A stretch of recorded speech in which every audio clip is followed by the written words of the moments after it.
Aujourd'hui, il y a de plus en plus de nouveaux bâtiments qui vont venir répondre à différents enjeux de la société liés à la troisième révolution industrielle. Donc on va parler ici des enjeux technologiques, sociétaux et environnementaux.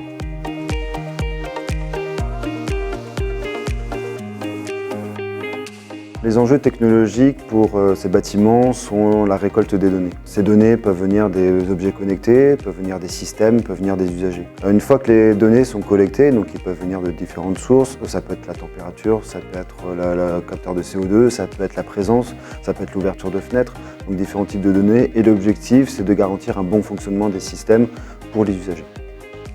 Dans chaque salle, dans chaque zone du bâtiment, des différents capteurs sont mis en place qui nous permettent justement de gérer les systèmes au mieux dans chaque zone. Toutes ces données qui sont stockées vont permettre de pouvoir connecter et interconnecter l'ensemble des systèmes. Donc toutes ces données sont stockées dans un même serveur, on appelle un data lake, et après derrière, toutes ces données-là sont analysées pour justement récupérer les informations nécessaires.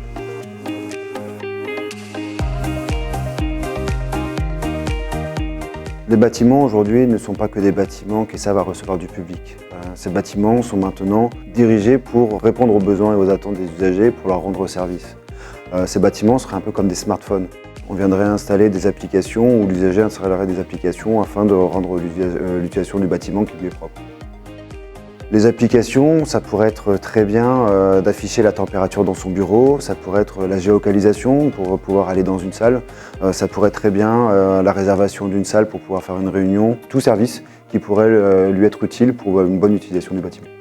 Dans le cadre de la réglementation générale de la protection des données, toutes les données et toutes les utilisations de ces données-là sont anonymisées, donc dans le cadre de la vie privée de chaque utilisateur.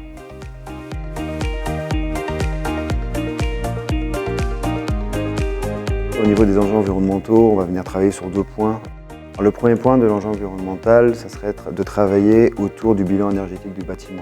D'une part, par la conception, les bâtiments peuvent être neufs ou réhabilités, et l'objectif, c'est d'étudier au mieux des données réelles afin de réduire les consommations énergétiques du bâtiment.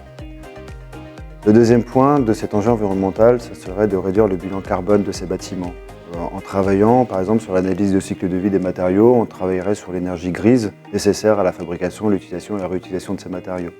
On pourrait simplement travailler sur l'économie circulaire de ces matériaux. Autant de défis de la troisième révolution industrielle que ce bâtiment, le Smart Building, devra relever.